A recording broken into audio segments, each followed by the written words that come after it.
Hello everyone, I hope you love great. इस video में मैं बात करने वाला हूँ कि हमें क्यों कोर्सेज और वीडियोस के पीछे इतना ज़्यादा टाइम वेस्ट नहीं करना चाहिए।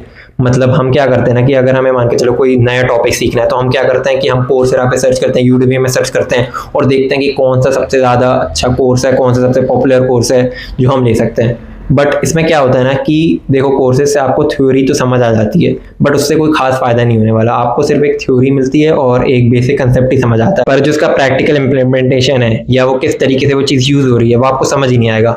और लेट्स बी ऑनेस्ट, जो आजकल जो मशीन लर्निंग के कॉन्सेप्ट्स हैं, लाइक मैंने लैंगचेन की बात की, तो उसमें इतनी कोई खास थ्योरी है नहीं। मतलब आप 10-10 घंटे के 8-8 घंटे के कोर्स में कुछ इतना कुछ खास सीख नहीं रहे हो। I am not saying there is anything wrong with that, ठीक है, बट जो हमारे पास इतना लिमिटेड टाइम है और लिमिटेड टाइम का ज़्यादा अच्छे से तभी यूज़ किया जा सकता है जब हम ज़्यादा फोकस करें उसके प्रैक्टिकल इंप्लीमेंटेशन में कि वही काम आने वाला है। तो अब मैं ये नहीं कह रहा कि आप सीधे कोड में घुस जाओ और आप उसके प्रोजेक्ट्स बनाने लग जाओ, नहीं।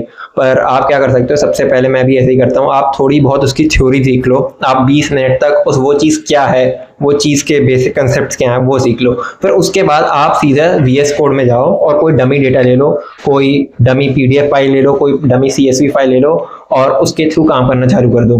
क्योंकि आप जब खुद बनाओगे, आप कोई भी छोटा मोटा प्रोजेक्ट ले लोगे, जैसे PDF में नाम एक्सट्रैक्शन या कुछ भी ऐसा आप लोगे, then you will actually learn how it is working. जब आप VS कोड में चलाओगे उस चीज़ को, आप जब VS कोड में देखोगे कि रन करने में क्या क्या दिक्कतें आ रही हैं, क्या क्या लाइब्रेरीज मिसिंग है, तो आप ऐसे जब बहुत ज़्यादा चीज़ें आप चीज़ डिबग करोगे, then you will understand it, ना कि वीडियोस देखने से। और फिर जो आपने अपना डमी प्रोजेक्ट बनाया, आप उसी को और कॉम्प्लिकेटेड कर सकते हो, उसमें और चीज़ें ऐड कर सकते हो। आप उसमें जैसे OpenAI का कोई मॉडल ऐड कर सकते हो, आप उसमें एक एजेंट ऐड कर सकते हो, आप प्रॉम्प्ट चेंज कर सकते हो उस चीज़ का।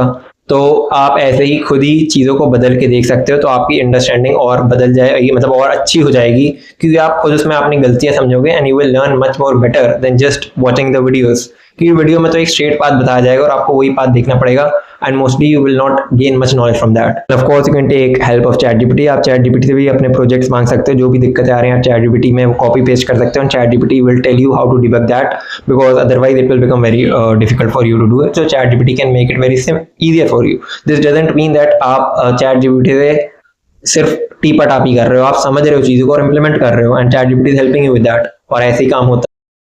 कुछ कुछ कोर्सेज भी अच्छे रहते हैं, यूडेमी और कोर्सेरा, ऑफ कोर्स इनमें अच्छे कोर्सेज ही रहते हैं जिसमें प्रोजेक्ट्स भी कराए रहते हैं, बट द थिंग इज कि इसमें टाइम बहुत ज़्यादा लग जाता है, because you need to see a lot of videos and then do their project. वो भी उनका ही प्रोजेक्ट रहता है, वो भी देख देख के ही करते हो, सो उसमें इतनी लर्निंग नहीं हो पाती अकॉर्डिंग टू मी।